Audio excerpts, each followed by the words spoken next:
Good morning students, welcome to Learners Academy. सब आ गए? कोई ऑनलाइन आएगा? देखो एक बार जल्दी से। सब आ गए? ओके, चलो। एज पर स्टूडेंट्स डिमांड, भारी मांग है स्टूडेंट्स की, पहले पेपर सॉल्व हो, फिर आगे बात करेंगे हम। ओके, तो थोड़ा सा आपको बोरिंग फील होगा, बट ट्यूशन कोर्स में तो आपके भी हैं, कभी ना कभी तो काम आ ही जाएंगे। देखते हैं, नहीं आते ऐसे बोर्ड पे, बट आपकी अभी आपको अगर आगे कुछ करना है ना, सिंपल सी बात बताऊं, भीड़ से अलग कुछ करना है ना, नहीं तो भीड़ तो सारी, वो जो एनसीईआरटी हो तो सारी भीड़ करती है।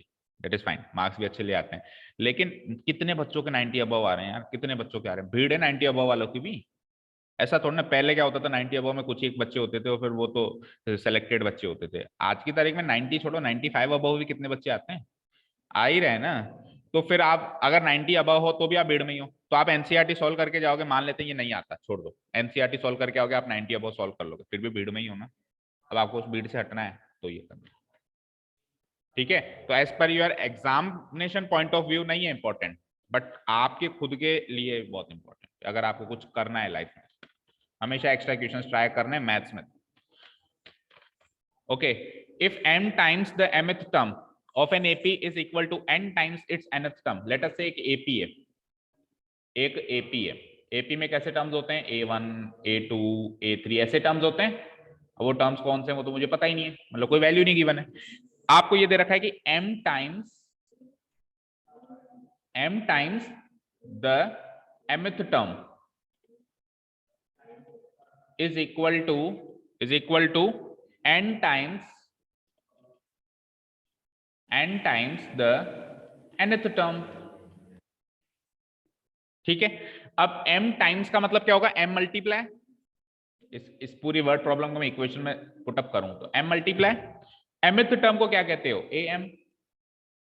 mth टर्म को जैसे फर्स्ट टर्म को a1, सेकंड टर्म को a2, nth टर्म को an, तो mth टर्म को am कहोगे, equal to n times nth term को क्या कहोगे? an कहोगे। सुनो, तो ये क्या हो जाएगा? m इंटू ए एम को कैसे एक्सपेंड करोगे? a plus m minus one into D, और n इंटू ए एन को कैसे एक्सपेंड करोगे? a plus n minus one into D. यहां तक कोई डाउट? अब आपसे पूछ लिया गया है कि find its m plus nth term, आपको m plus nth term prove कर निकालनी है, m प्लस nth टर्म। तो देखो यहां से m into A plus n minus one into D, n into A plus n minus one into D, यहां से आप a और d की एक इक्वेशन बना सकते हो m और n में। एक बार के लिए मैं थोड़ा सा स्पेस छोड़ के सो इक्वेशन नंबर 1 मार्क कर रहा हूं, क्योंकि किसकी वैल्यू किसमें सब्स्टिट्यूट करेगी वो अभी आपको नीचे क्या चाहिए उससे पता चलेगा। अब आपको क्या चाहिए? थोड़ा सा स्पेस छोड़ देता हूं, आपको चाहिए m प्लस nth टर्म, ये चाहिए आपको, जिसको आप क्या लिख पाते हो? a m plus n, right? जैसे nth टर्म को a n, mth टर्म को a m, तो m प्लस nth टर्म को क्या लिख पाओगे? a m plus n। इसको एक्सपेंड करोगे तो क्या आएगा? a plus m plus n minus one into D. अब आपको इस चीज की वैल्यू चाहिए, क्लियर है? अब इस चीज की वैल्यू कहां से लाए? तो ऊपर सॉल्व करो। देखो देखो मल्टीप्लाई करो, m इंटू ए, एक मिनट, देखो वैसे तो तरीका तो यही है कि सबको सबसे मल्टीप्लाई करो, पहले इसको इससे करो, फिर इसको इससे करो, और फिर आपस में टर्म्स को सॉल्व करो। लेकिन एक बार देख लेते हैं कि हमको जो नीचे चाहिए क्या सीधे सीधे वो रखा हुआ है क्या? हमको चाहिए a plus M plus N minus one into D, ये चाहिए हमको। तो फिर सीधे सीधे नहीं रखा हुआ है, आपको सॉल्व ही करना पड़ेगा। चलो करो solve, m into A M A, ठीक है। अब m into M minus one करना है, लेकिन d भी है, तो m into M minus one into D करना है, तो m into D M square D, minus m into one into D M D. समझ आया? एक ही स्टेप में कर दिया मैंने, इक्वल टू, इसको हटा दो, चलो करो n into A N A, अब n into N minus one into D करना है, plus n into D N square D, और n into minus one into D minus N D. ठीक है, अब डी डी वाली टर्म्स एक साथ करो और ए वाली टर्म्स एक साथ करो, तो एम ए और उधर एन ए है तो माइनस एन ए, अरे ए वाली टर्म्स, ये ए वाली टर्म, ये ए वाली टर्म, ये चारों तो डी डी वाली टर्म्स हैं। तो ए वाली टर्म्स एक साइड करो और डी वाली टर्म्स को भी एक साथ लिख दो। तो डी वाली टर्म्स कौन कौन सी बची मेरे पास, M square D minus M D, और इधर ले आओ तो माइनस एन स्क्वायर डी और plus N D equal to सब जीरो हो गया, मतलब आरएचएस में जीरो हो गया, सबको मैं इधर ले आया। और मैंने अरेंजमेंट कैसे कर दिया, ए वाली टर्म्स को बगल में रख दिया और डी वाली टर्म्स को बगल में रख दिया। ठीक है, आगे देखो इससे क्या होता है, यहां से मैं ए कॉमन ले सकता हूं, क्या बचेगा एम माइनस एन। ठीक है, अब इसको सोल्व करो। तो देखो अगर मैं डी वाली टर्म कॉमन ले लूं सब में से तो क्या बचता है, M square minus M minus N square plus N equal to zero. ठीक है, अब देखो ध्यान से, a into M minus N plus D, एक बड़ा ब्रैकेट लगा देता हूं, M square minus N square क्या होता है, M minus N into M plus N. इन दोनों को सॉल्व किया, M square minus N square ये होता है, बचा क्या minus M plus N, minus M plus N. तो अगर मैं माइनस वन कॉमन ले लूं वहां से तो वो भी बचेगा एम माइनस एन। आप इस पूरी एक्सप्रेशन को सॉल्व करो, ऊपर वाली चीज आएगी नहीं आएगी। देखो इन दोनों को सॉल्व करोगे तो ये आएगा, और minus one into M minus M और minus one into minus N plus N. ठीक है ना, आगे क्या होगा, M minus N again common आ गया, आ गया क्या आया उसके बाद हमारे पास, a into M minus N plus D, M minus N again common आ गया, बचता क्या है एम प्लस एन, और इधर से एम माइनस एन तो कॉमन आ चुका था, minus one equal to zero भी था वहां पे, इक्वल टू जीरो। यहां तक कोई डाउट, थोड़ा सा स्पेस और चाहिए। हाँ जी, अब आप देखो, अब आपके पास दो टर्म्स हैं, उसमें again M minus N common है, इसके पास भी एम माइनस एन है और इसके पास भी एम माइनस एन है। तो एम माइनस एन अगेन अगर मैं कॉमन ले लूं, ये लो मैंने एम माइनस एन कॉमन ले लिया बिल्कुल सबसे बाहर, तो बड़ा ब्रैकेट लगाओ, इधर से ए बचा, उधर से क्या बचा, D into M minus N तो बाहर गया, क्या बचा minus one equal to zero. M minus N को अगर मैं उधर ले जाऊं तो उधर जाके वो जीरो हो जाएगा, होगा, एम माइनस एन जो है उधर जाके zero divided by M minus N हो जाएगा, हो जाएगा, वेरी गुड।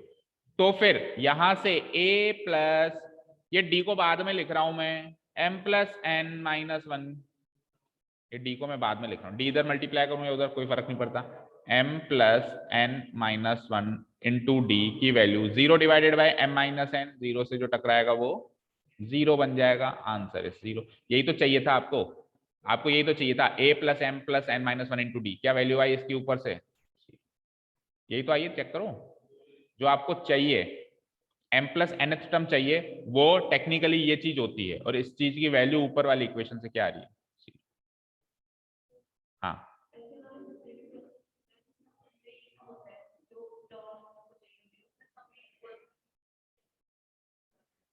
अगर जीरो आता है तो ही वो सॉल्वेबल होता है, मतलब आपके कोर्स में वो जीरो ही आएगा, ऐसे आपके लेवल पे वो जीरो आएगा ऐसे मान सकते हैं, क्योंकि अगर वो जीरो नहीं आता है, कुछ वन टू थ्री आता है, तो फिर वो आपके लेवल पे सॉल्वेबल ही नहीं है, क्योंकि क्वाड्रेटिक इक्वेशन में दो फैक्टर्स का प्रोडक्ट जीरो आएगा, तभी तो आप इसको जीरो और इसको जीरो लेके आगे सॉल्व करोगे। मान लो वो वन आ गया, टू आ गया, तो फिर तो आपके लेवल पे सॉल्वेबल ही नहीं है।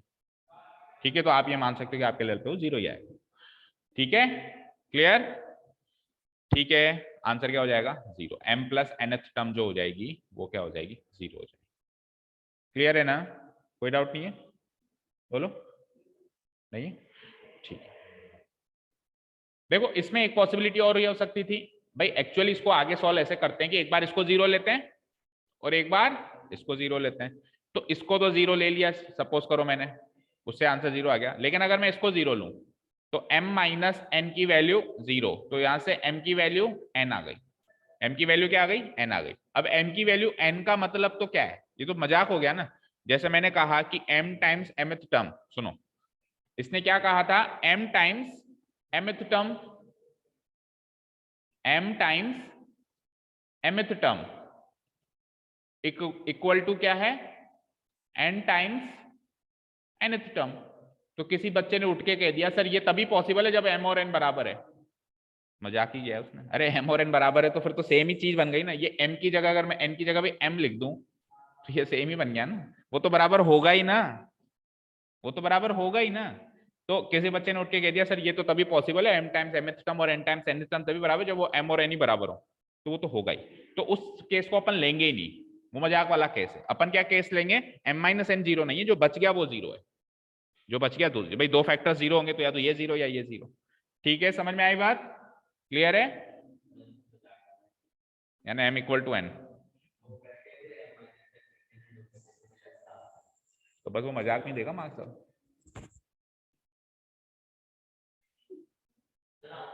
मजाक मजाक मजाक में मजाक मजाक क्या पूरी क्लास का गुस्सा पेपर में निकाल लेते, क्यों गुस्सा दिलाते हो, तो सर को गुस्सा ही क्यों दिलाते हो, कौन सी मैम ने बना दिया मैम, तो फिर उनको गुस्सा दिलाया होगा तुमने। ओके, पेपर सॉल्व करवा दिया स्कूल में ये, तो करवाओ जाके। अच्छा चलो जी, अब सेकंड देखो, एप्लीकेशंस ऑफ ट्रिग्नोमेट्री, डिलीट कर दूं ना इसको।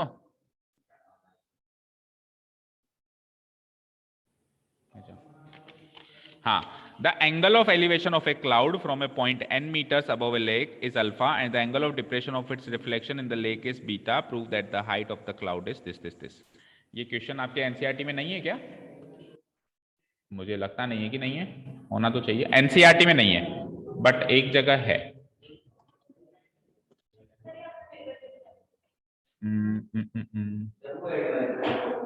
क्या किसमें, एडवाइजर में,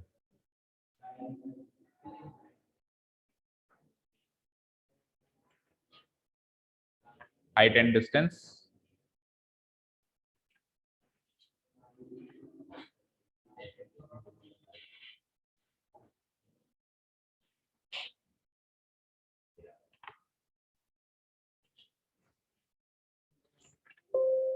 ज्यादा बड़ा हो गया,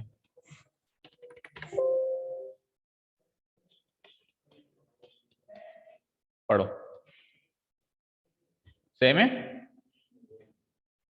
अरे सेम है यार, angle of elevation of A cloud from A point, H भी एच ही लिया है उसने, नकल में भी अकल नहीं यूज करी, above A lake is alpha and the angle of depression of its is beta, prove that the height of the cloud. कहोगे तो इसकी पीडीएफ दे दूंगा, नहीं तो क्लास में सॉल्व करवाया मैंने, आई रिमेम्बर। हाँ, मैंने आपका जब एप्लीकेशन ऑफ ट्रिग्नोमेट्री का टेस्ट लिया था तब ये क्वेश्चन डाला है, ये क्वेश्चन डाला है तो मैंने सॉल्व करवाया है। तो आप कहोगे तो मैं वीडियो दे दूंगा, why to waste time again, है ना। सेकंड थर्ड क्वेश्चन पढ़ लेते हैं, ठीक है, इसका मैं वीडियो दे दूंगा जिसको चाहिए, है ना। और कहोगे तो इसका सॉल्यूशन आरबीएससी की बुक में दिया हुआ है, ये लो पूरा सॉल्यूशन दिया हुआ है, चाहो तो सॉल्यूशन से समझो, और सॉल्यूशन से चलो नहीं समझ आता तो आप जिस जिसको चाहिए मुझे मैसेज करो, तो मैं एग्जैक्टली इसी क्वेश्चन का वीडियो दूंगा, तो आपसे मेहनत ज्यादा मुझे पता है होती नहीं है ढूंढने की, तो मैं सीधा वही दे दूंगा। चलो सिक्स्थ क्वेश्चन देखना है, sixth question is find the value of whole root of 12 plus whole root of 12 plus whole root of 12 plus dash dash dash. जिसने भी क्वेश्चन डाला है ना, केवल उसे इतना पूछना कि ये हमारे कौन से चैप्टर का क्वेश्चन है जो हमारे कोर्स में, ठीक है। अब जिसने भी क्वेश्चन डाला है ना, वो एसएससी या बैंक की तैयारी कर रही है, वो मैडम या सर, क्योंकि ये एसएससी या बैंक के पेपर से उठाया हुआ क्वेश्चन, मैं सॉल्यूशन तो बता रहा हूँ। हाँ, it is not an AP, ये सिंपल जो अपन 8th-9th क्लास में जो सॉल्व करते थे ना, सॉल्यूशन करते थे ना रूट में, जब अपन ने पहली बार चीजें सीखी थी, पावर्स, जैसे 1/2 पावर रूट होती है, शायद 9th में ही सीखी थी, 8th या 9th, उस लेवल का क्वेश्चन है, ठीक है ना। इसका कोई रेफरेंस ही नहीं है क्लास 10th की बोर्ड में, ऐसा कोई चैप्टर बता दो जिसमें आ रहा हो। चलो देखो, इसकी वैल्यू चाहिए आपको, let's take it value equal to X, कोई प्रॉब्लम, मैंने इसकी वैल्यू एक्स मान ली, कोई दिक्कत नहीं होनी चाहिए आपको, ठीक है। तो अगर मैंने इसकी वैल्यू x मान ली, तो इस पूरी एक्सप्रेशन को मैं रूट ऑफ 12 प्लस एक्स लिख सकता हूं। ध्यान से सोच के बताओ,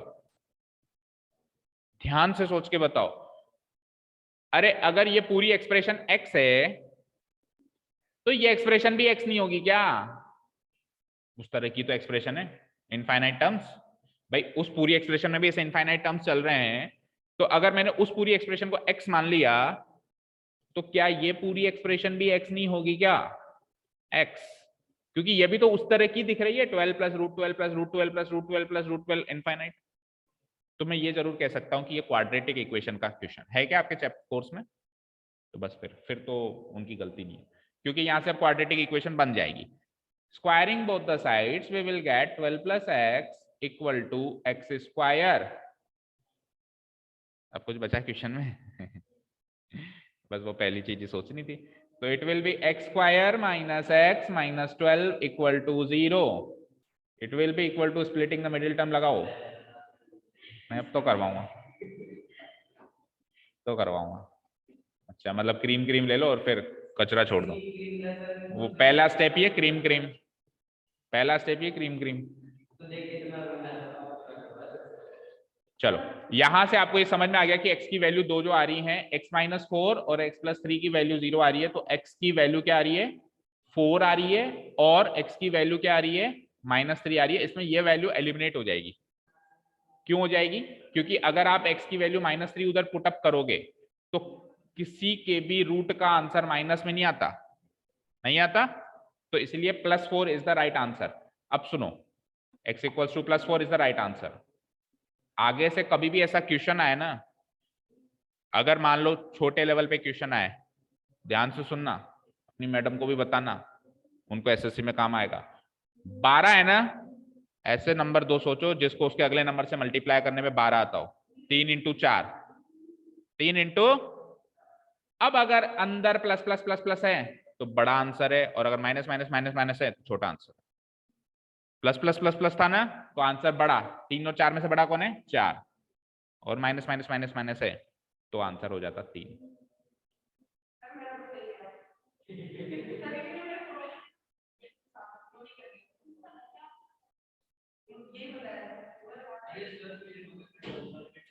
अरे एक एक है ना, वो ले लो ना, जैसे कि 7 8 56 होता है, मान लो इसकी जगह 56 होता है, 56 प्लस रूट 56 प्लस रूट 56, चलो प्लस नहीं, प्लस ले लिया तो माइनस ले लो, माइनस ले लो है ना, तो माइनस रूट 56 माइनस, हाँ हाँ हाँ, और ओवरऑल भी लगा रहा हूँ इस तरीके से ना। इस तरीके से अगर ये हो तो 56 के दो ऐसे टुकड़े करो कि, और हमेशा नंबर इधर ऐसा ही आएगा जिसके दो टुकड़े हो जाए जो something multiplied by something plus 1 हो, जैसे x इंटू एक्स प्लस 1 की फॉर्म में हो ना। तो 7 इंटू 8, तो 7 इंटू 8 इसके वो दो फैक्टर्स हैं। अब अंदर अगर माइनस माइनस माइनस है तो आंसर क्या हो जाएगा? 7। ये बहुत ही डिफिकल्ट क्वेश्चन बन जाएगा अगर अल्टरनेट दे दे, माइनस प्लस माइनस फिर आगे प्लस फिर माइनस फिर प्लस, छोड़ दो उसको, मतलब इसके दिमाग में लगाओ, फिर आप वैसे वाला करो, x मान के करो है ना, और x और y भी मानना पड़ेगा क्योंकि एक सीरीज अलग चल रही है, एक सीरीज अलग चल रही है। फाइन, उसमें फिर क्या होगा देखो, सपोज करो, चलो ये ऐसे होता, अभी क्वेश्चन क्या है? 12, 12 को ही ले लो। 12 मान लो एक बार प्लस होता, 12 एक बार माइनस होता, 12 एक बार प्लस होता, 12 एक बार माइनस होता, और इस तरीके से ये इनफाइनाइट सीरीज चलती रहती। तो अगर आप इसको x मानोगे तो वो x की वैल्यू इस पोजीशन से सब्स्टिट्यूट होगी, समझ रहे हो? क्योंकि वो उसकी शक्ल का कब से दिखाई दे रहा है? जब से प्लस से शुरू हुआ है, 12 प्लस 12 माइनस, फिर तो वो सेम, मतलब इसकी जगह आप x रख सकते हो ना, अगर आपने पूरे को x लिया तो ये क्या हो जाएगा? Root of 12 plus root of 12 minus x बराबर x। तो आपको दो बार स्क्वायरिंग बोथ साइड्स करना पड़ेगा ताकि दो रूट हटे। तो एक बार स्क्वायरिंग बोथ साइड्स करोगे तो ये एक रूट हट जाएगा और उधर क्या आ जाएगा? X square. Again squaring both sides करोगे तो 12 का स्क्वायर 144 और उसका रूट हट गया, और इधर x टू द पावर 4। तो क्वाड्रेटिक इक्वेशन ही बनेगी, पावर 4 में इक्वेशन बनेगी, वो आपके कोर्स में नहीं है, बट प्रोसेस ये है, ठीक है? क्लियर? चलो नेक्स्ट। बस बस बाकी सब कर लिए थे, इतनी 3 क्वेश्चन के लिए क्लास वेस्ट कर दी तुमने।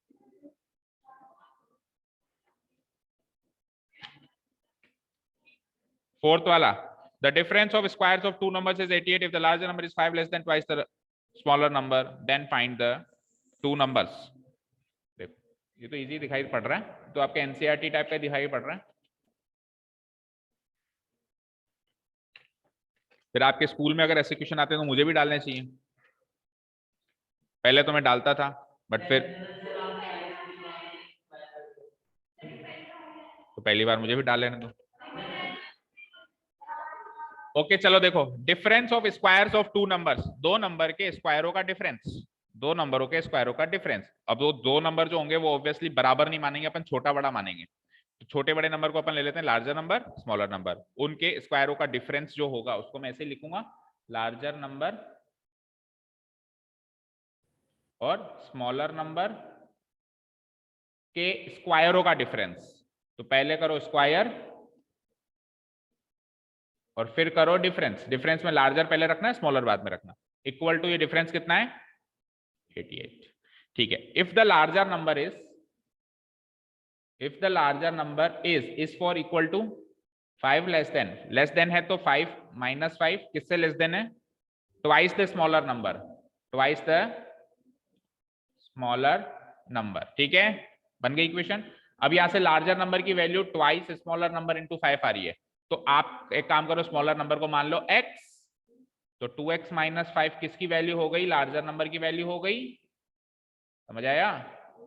अब ये लार्जर नंबर की वैल्यू आप इस इक्वेशन में पुटअप कर दो और उधर तो x आ ही जाएगा।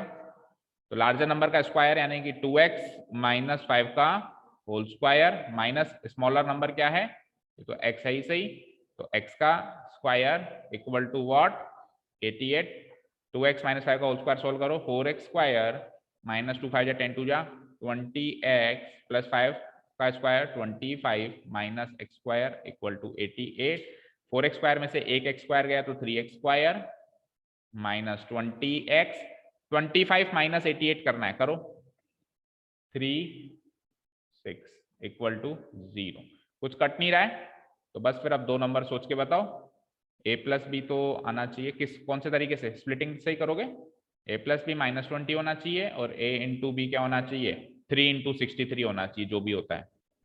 वैसे भी फैक्टराइज ही करोगे ना भाई, 3 इंटू 63 जो भी होगा, वापस टुकड़े करोगे तो मल्टीप्लाई क्यों करते हो, ऐसे ही लिख दो 3 इंटू 63।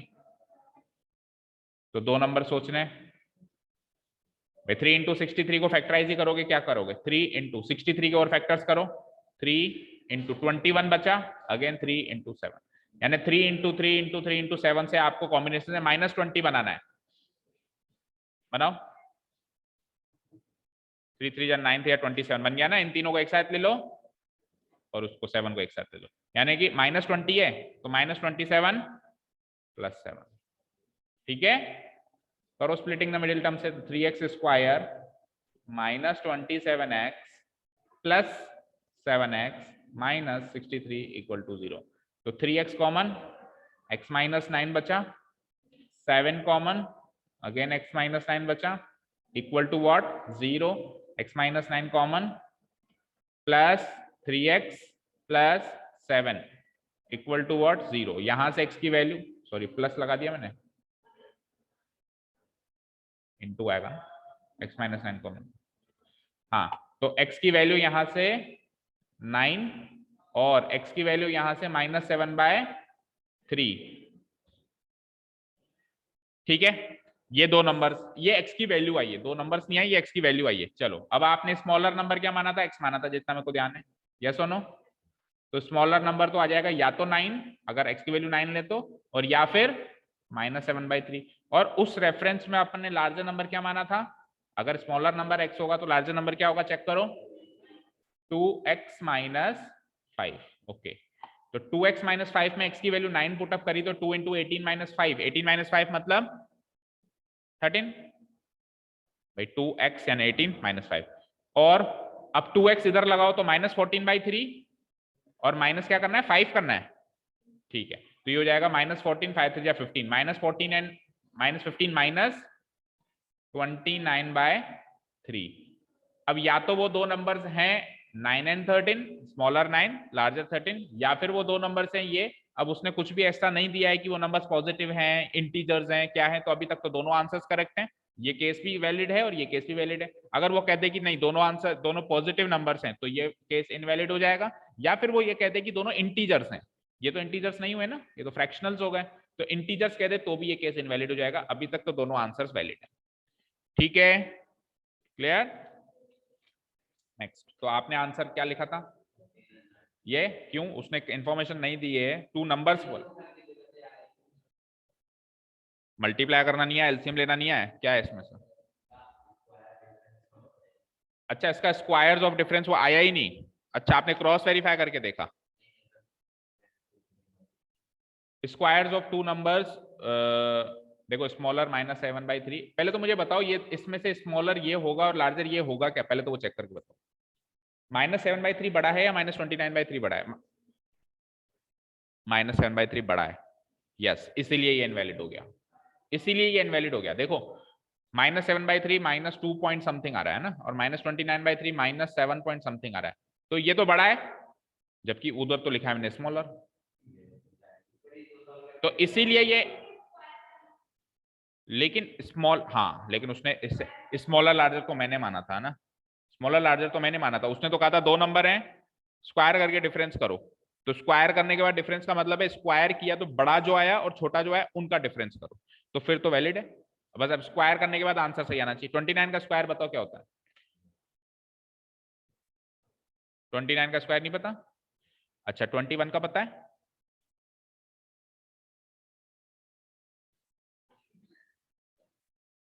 नहीं पता 21 का भी? 441, तो उसके आगे 4 और जोड़ दो, 841। तो 841, 3 का स्क्वायर 9 और 7/3, तो 7 का स्क्वायर 49/9 करना, -41 में से 49 तो 792/9 क्या आएगा, कट रहा है ये, हाँ 9 8 72, 9 8 72, 88 आ गया ना, आ तो गया। तो फिर ये वैलिड है, मतलब ये भी केस वैलिड है, इसका स्क्वायर का डिफरेंस भी 80 आ ही रहा है ना। नेक्स्ट, हो गए, और टाइम भी कर दिया आज तो पूरा, शायद 8 मिनट है। तो 8 मिनट में क्या कर सकते हो आप, और देख लो कोई अच्छा सा क्वेश्चन। कुछ नहीं तो आप हमेशा करते ही हो।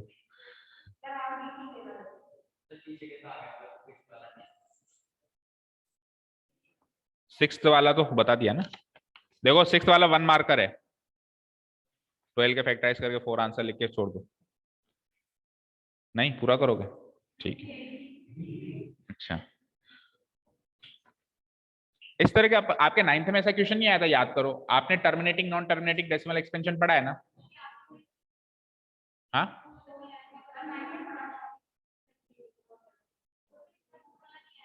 नहीं, सपोज करो टर्मिनेटिंग नॉन टर्मिनेटिंग में आपको कल को प्रूव करे या पूछे कि मुझे ये बता दीजिए कि 1.7 के ऊपर बार है, पहले तो मुझे बताओ ये टर्मिनेटिंग डेसिमल एक्सपेंशन है या नॉन टर्मिनेटिंग है? नॉन टर्मिनेटिंग, और नॉन टर्मिनेटिंग में फिर दो होते थे, रेकरिंग नॉन रेकरिंग, तो ये रेकरिंग है कि नॉन रेकरिंग है? कैसे पता चला, बार लग गया ना, क्योंकि 777 पैटर्न रिपीट हो रहा है, ठीक है। तो अब ये रेकरिंग नॉन टर्मिनेटिंग है। अब मुझे बताओ recurring non terminating rational number होता है या इरेशनल नंबर होता है? रैशनल होता है, क्योंकि केवल और केवल non recurring non terminating irrational होता है, बाकी सारे नंबर्स रैशनल होता है। नॉन रेकरिंग नॉन टर्मिनेटिंग, ये रेकरिंग नॉन टर्मिनेटिंग है, इसलिए ये भी रैशनल है। और जो रैशनल नंबर होता है उसको आप कभी भी p बाई क्यू की फॉर्म में लिख सकते हो। रैशनल नंबर की डेफिनेशन ये है कि number which can be written in the form p by q is a rational number. तो मेरा क्वेश्चन ये है बच्चों, ये 1.7 बार को आप p बाई क्यू में लिख के बताओ। अगर ये कल को 1.7 होता तो आप सिंपली लिख देते 17/10, लेकिन ये 1.7 के ऊपर बार है, तो can any one of you right it in the form of p by Q? Anyone? इसकी फ्रैक्शनल फॉर्म बता दो, और नहीं बना पाते हो तो फिर ये कहो कि सर ये तो इरेशनल है तो रैशनली, तो फिर p बाई क्यू की फॉर्म बताओ, ट्राई करो ना, पेन उठाओ, कलम उठाओ, कागज उठाओ, ट्राई करो। 2 मिनट का टाइम दिया, वैसे भी क्लास तो खराब कर ही रही है, तो जब एक्स्ट्रा ही सीख रहे हो तो और एक्स्ट्रा सीख लो, कल से स्टार्ट करेंगे नया चैप्टर।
गूगल से देखा कैसे बता रही, तो आगे कैसे आ गया, आगे कैसे आ गया, भगा दिया, बाहर बैठा था अभी तो।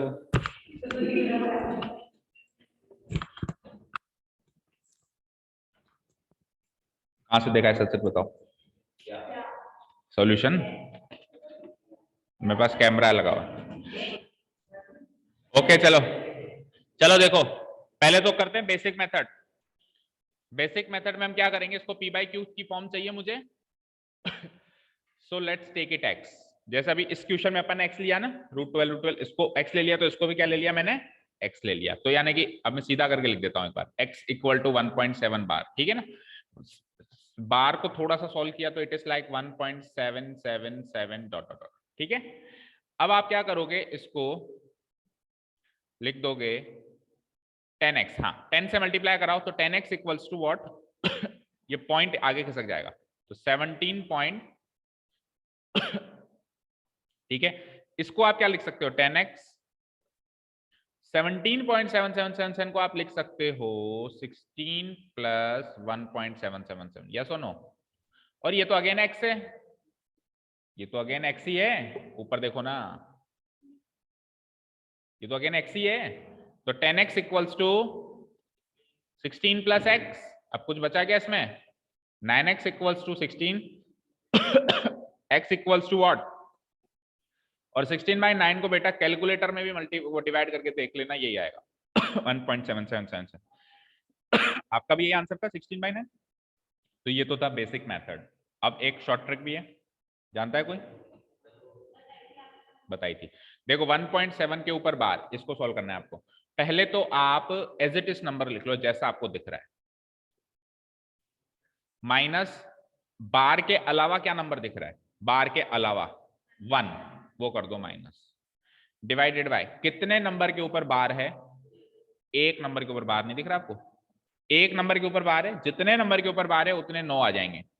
अगर 2 नंबर के ऊपर बार होता, मान लो ऐसे होता, तो फिर 2 9 आते, ठीक है। जितने नंबर के ऊपर बार है उतने क्या आ जाएंगे, 9 आ जाएंगे। तो यहाँ तो एक ही नंबर के ऊपर बार है, तो ये भी वही आ रहा है 16/9 आ रहा है। एक और ट्राई करते हैं, अब करना अपने आप, 36.20136 और 36 के ऊपर बार है।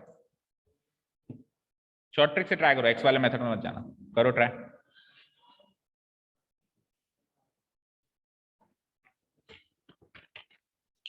ये पेपर किसका था? जिसका भी था रख लो ना। लो,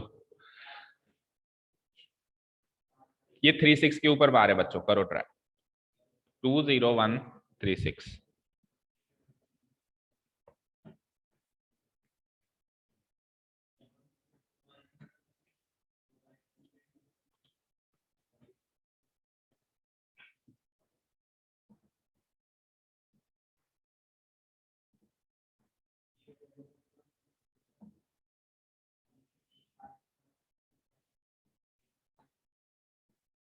हो गया बेटा?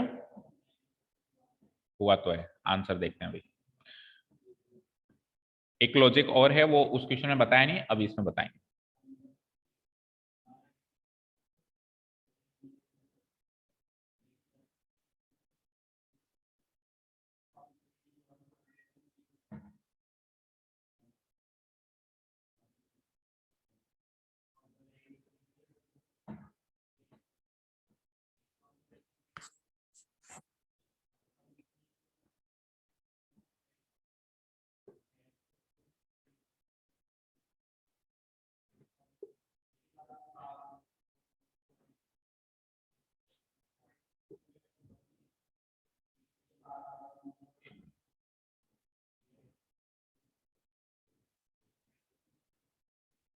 इतना टाइम एक्स वाले तरीके से कर रहे हो क्या?